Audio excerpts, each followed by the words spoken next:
So what is life for you? I mean, you look at our life, and I heard you before speaking. Is it a dream? Is it Is life a a real? dream? Is it a million D? What is life for Elon Musk? I find as I get older, I find that question to be maybe more and more confusing or troubling or uncertain. I think particularly when you see the advancement of something like video games, you know, like say 40 years ago, you had video games. The most advanced video game would be like Pong, where you had like two rectangles and a dot, and you're like batting it back and forth. I played it. Oh yeah, like me too, exactly. I That's played Pong. Exactly. It sort of dates you a little bit, but yeah, we both played the same game, and that was like, wow, that was a pretty fun game at the time. But now you can see a video game that's photorealistic, almost photorealistic, and millions of people playing simultaneously, and you see where things are going with virtual reality and augmented reality. And if you extrapolate that out into the future with any rate of progress at all, like even 0.1% or something like that a year, then eventually those games will be indistinguishable from reality. They'll be so realistic, you will not be able to tell the difference between that game and the reality as we know it. And then it seems like, well, how do we know that that didn't happen in the past and that we're not in one of those games ourselves? Interesting. Interesting. I mean, could be. Everything is possible in life. I mean, yeah, particularly like things seem to be accelerating to something. Isn't it? I mean, if we look at our life, it seems in the past 100 years, life been accelerating quite fast. Yeah. In the past 20, It's much getting faster. faster and faster. Is it more slow? So my question is really, how life will be in Earth 20, 30, 50 years from now? Our education, our transport. How do you see it? Well, I think this is one of those things that's quite difficult to predict. When you think of, say, the first controlled powered flight was 1903 with the Wright brothers. And then 66 years later, we put the first people on the moon. I mean, that, if you'd ask people, say in 1900, what are the odds of, man landing on the moon, they would have said, that's ridiculous. And if you try to talk to them about the internet, they would not even know what the heck what are you even talking about? Like, this sounds so crazy. But today, with a $100 device, you can video conference with anyone in the world, on the other side of the world. And if you have a Wi-Fi connection, it's basically free. Free to have an instant visual communication with anyone, or even with millions of people. With social media, you can communicate to millions of people simultaneously.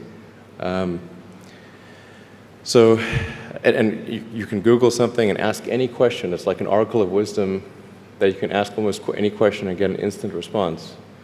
It would have been incredibly difficult to predict these things in the past, even the relatively recent past. So I think the one thing that we can be quite certain of is that any predictions we make today for what the future will be like in 50 years will be wrong. That's for sure. I mean, I think directionally, I can tell you what I hope the future has, as opposed to maybe what it will be, because this may just be wishful thinking. I hope we are out there on Mars and maybe beyond Mars, the moons of Jupiter. I hope we're traveling frequently throughout the solar system, perhaps preparing for missions to nearby star systems. I think all of this is possible within 50 years. And I think that would be very exciting to do that. And I think we'll see autonomy and artificial intelligence advance tremendously. I think that's actually quite near term. My guess is in probably 10 years, it will be very unusual for cars to be built that are not fully autonomous. 10 years. 10 years from now. Yeah. I think almost all cars built will be capable of full autonomy in about 10 years. As it is, the Tesla cars that are made today have the sensor system necessary for full autonomy, and we think probably enough compute power to be safer than a person. So it's mostly just a question of developing the software and uploading the software. And if it turns out that the compute power, that more compute power is needed, we can easily upgrade the computer. And so that's all Tesla's built since October of last year. And other manufacturers will follow and do the same thing. So getting in a car will be like getting in an elevator. You just tell it where you want to go, and it takes you there with extreme levels of safety. And that'll be normal. That'll just be normal.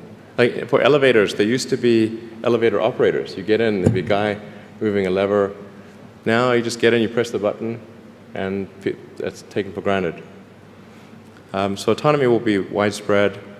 I think one of the most troubling questions is artificial intelligence. And I don't mean narrow AI. Like vehicle autonomy, I would put in the narrow AI class. It's narrowly trying to achieve a certain function. But deep artificial intelligence, or what is sometimes called artificial general intelligence, where you could have AI that is much smarter than the smartest human on Earth. This, I think, is a dangerous situation. Why it is dangerous? I mean, there is two views. One view is artificial intelligence will help humanity. There is another school of thought is artificial intelligence is a threat to humanity. Why is it? Well, I think it's both. It's like one way to think of it is imagine we were going to be visited. Imagine you were very confident that we were going to be visited by super intelligent aliens in, let's say, 10 years or 20 years at the most. Super intelligent. So you think within 20 years yes, we'll have alien in Earth? Well, digital superintelligence will be like an alien. It will be like an alien. Yeah. But my question is, do you think there is other intelligent life outside the Earth? It seems probable, but I think this is one of the great questions in physics and philosophy, is where are the aliens? Maybe they're among us, I don't know.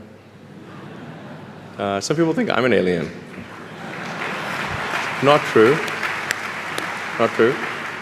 But maybe we are alien. Of course I'd say that, maybe wouldn't we I? are alien, Ellen. I mean, if you look at this part of the world, Yeah. they believe that human beings are not from Earth.